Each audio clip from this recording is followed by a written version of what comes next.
Now for Cancer's 2021, you will be having a year of transformation and growth. You might be having some new friendships coming into your life, or challenges and arguments, disagreements with friends that you already have.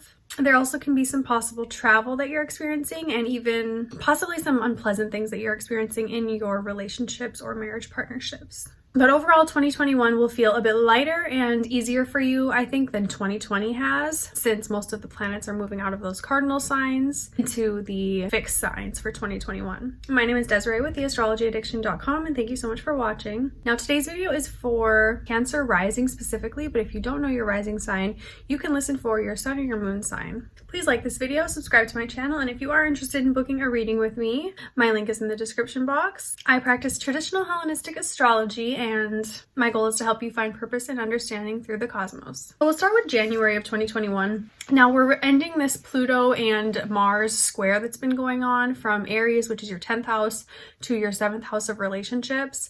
So I think 2020 for you probably was very challenging in regards to career or public image, and maybe even through, your relationships. You might have had some really difficult obstacles and feelings of like release or breakups, cleansing, and growth through your relationships from 2020, but definitely wasn't something that was easy, very challenging transits you've been experiencing. So on January 6th, Mars will enter Taurus, which goes from your 10th house to your 11th house of friends, networking, and social groups. January 13th, Mars squares Saturn from your 11th house to your 8th house, from Taurus to Aquarius. So this can cause you some tension or turmoil, and it might be something going on within your friendship groups or obligations that you've made to them. There can just be some frustrations and maybe butting of heads going on, or disagreements within your friendships. Uranus will also be approaching a square to Jupiter on January 17th, your 11th house, to Jupiter in Aquarius, your 8th house. I think the year beginning for you is starting off on sort of a unstable foot. You are just starting this 8th house transit of Saturn and Jupiter in Aquarius, which might feel a little bit of a lighter feel than having it go through your 7th house of relationships. I think you're feeling maybe like things in your relationship realm is starting to clear up and have some clarity there and peace, and maybe these issues are transferring over into your friend groups and kind of shifting focus in that way. January 30th, Mercury is going retrograde in Aquarius, again your 8th house, causing some confusion and maybe miscommunication for you around your taxes, other people's money, shared resources, and things like that. So I wouldn't say it's a good time for you to start signing any type of new contracts from January 30th through February 20th when Mercury goes direct. Maybe wait until after Mercury is direct to nail any hard and fast plans down that you're making in your life. Now the Sun and Venus enter Aries March 20th and March 21st, so they will be conjunct in that 10th house of yours, which is career. So I do see some big changes for you starting around that time, and maybe some heightened energy and positivity even going on in your 10th house of career. There could be a new opportunity or a bonus coming on for you that overall just really highlights that area and maybe brings in some recognition that you've been working really hard for into your public image in some way. March 28th, we have a full moon in Libra, which is your 4th house. So maybe a project in your home is starting to come to completion around that time, something you've been working on in your home life, maybe a remodeling project or some type of art project even, or even just a realization about family and something going on in your home life that kind of needs further attention can really come to light around that time. Mercury moves into Aries on April 3rd,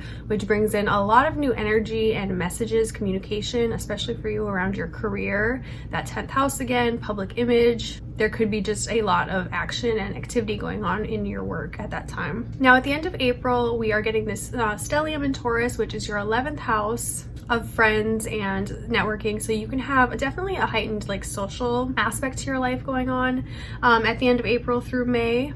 I would say maybe like you're able to finally connect and maybe get together with some friends you haven't seen in a long time, and there's a level of abundance there. So being able to, you know, have some fun, maybe make some plans for a trip around the end of April, I think would be a pretty good idea for you. April 23rd, Mars does move into Cancer, which is starting to oppose Pluto again. So there can be some themes from 2020 that maybe come up for you in May that kind of mirror themes from your relationship dynamics from 2020, because this opposition from Mars to Pluto is sort of bringing up things that were going on, you know, in 2020 when Mars was square to Pluto. You want to be more careful of your physical body during this time, and, you know, any health risks that come up, make sure you go into the doctor right away. There can be things that are kind of festering or secret that start to kind of come to a kind of an explosive realization at that time when Mars is opposite to Pluto. A bit of a cleansing energy, kind of a purge, and definitely maybe a good time to clean your home, you know, start your spring cleaning around that time. Get rid of things that aren't making you happy or bringing you any joy. Now, May 13th is a really positive transit for really everyone, because Jupiter is entering into Pisces, which it is exalted in, and for you, that's your 9th house. So again, foreign travel, higher education might be a focus for you, or something that you're able to kind of make a decision on by mid-May when Jupiter goes into Pisces. There's definitely some real hopeful and optimistic energy there. So if you want to start a new study program, or maybe lock in some of these travel plans that you've kind of put on hold, that would be a good time to kind of look into that. Now, June 6th, we have Venus entering Cancer, which would be your 1st house. So it's a good time to look at some new routines in your life, maybe some health routines, and start to put a higher focus onto those things. Maybe get a makeover, or just do something positive for you. Put that time aside for self-care when Venus is transiting through your 1st house, because you will probably feel more confident around that time, and maybe even more romantic, you know, wanting to go on dates, wanting to socialize, you know, do those Venusian things, go to dinner, enjoy social company with people. Now we have the 2nd square from Saturn retrograde to Uranus in Taurus, June 14th, which is again that 11th house to your 8th house. So you can have some unconscious feelings coming up, and maybe some uncomfortable things come up for you around debt or other people's money. There can be a bit of a power struggle going on, and maybe it has something to do with your friends, since it is connected to that 11th house. Now, Sun goes into Cancer June 20th, but that same day we have the Mars in Leo square to Uranus in Taurus, which is from your 2nd house to your 11th house, which can maybe bring in some issues of finance, personal finance, or your assets, your income can come up, and there might be something shocking that you didn't expect that starts to come into play. Maybe like you owe a friend money, a friend owes you some money, or maybe even new opportunities for your finances through networking groups that you've been involved in. Venus does enter Leo June 26th, which is your 2nd house, so that can bring in more positive things financially. You know, maybe there was this initial shock when Mars was square to Uranus, but now as Venus enters Leo, there can be some really, you know, benefic, more lucky things going on for you financially at the end of June. Now, August 16th, we have Venus entering Libra, which is your 4th house. This might bring in some peace, harmony, fairness around your home life in some way. Maybe you're looking at buying a home, or you are moving in with someone new, and there's just a level of like, this is the right decision.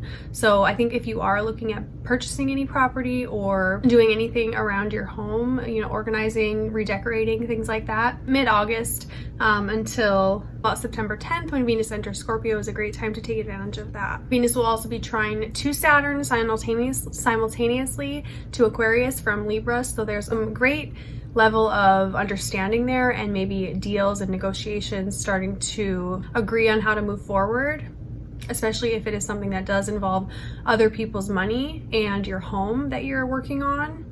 And that happens on August 22nd, so a really good time to get any contracts or deals finalized at that time. September 7th, we also have Venus trine to Jupiter from Libra to Aquarius, which is also really great benefic energy to kind of take advantage of before some of these harsher transits for 2021.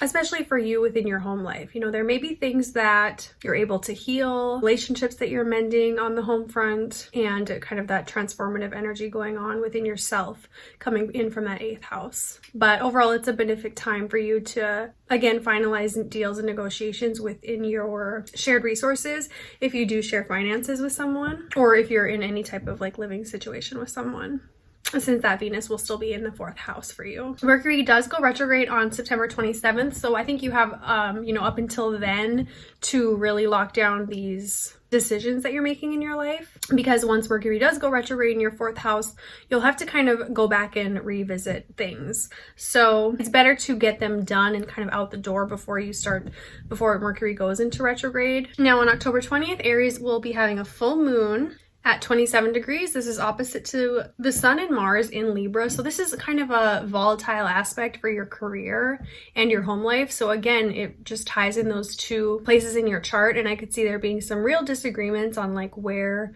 maybe you want to live, or a job that comes up, a job opportunity, and maybe having like a disagreement with your partner or your roommate or something, potentially because of this new work opportunity that you have. Maybe it's a work from home opportunity or something where you actually have to move to a new location. Now, October 30th, we have Mars entering your 5th house, which is your hobbies, your love life, romance, sex, children. And so that can bring in some kind of tension and maybe a new passionate romance that you're getting involved in, but it can also be an argument with a romantic partner.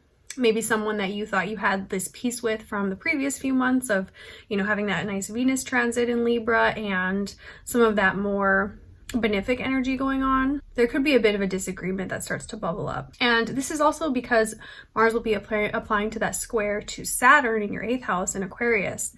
So that can feel maybe a little deceptive, like you've been deceived in some way, or there is something underlying that's starting to come to the surface that you really didn't think was there. You know, something shocking might come about, or just some new boundaries even that a romantic partner wants to put in place. Even issues like with your children, if you have children, that can be a time where there's more tension going on. Now, December 19th, we have Venus in Capricorn, and it is going retrograde conjunct to Pluto. So this is also stirring up your relationships even further. 7th house of marriages and relationship partnerships, business partnerships, but it's more of a binding and obsessive energy. Having Venus go retrograde with Pluto really ties you to someone. So I could see you really solidifying a partnership at this time and really wanting to commit to someone, or maybe a new partnership really starts to kind of unfold for you in your life that is kind of platonic, obsessive, and just brings in a heightened level of passion for you. So that is my reading for Cancer for 2021. I hope you enjoyed this video. Again, if you're interested in booking a reading with me, my link is in the description box.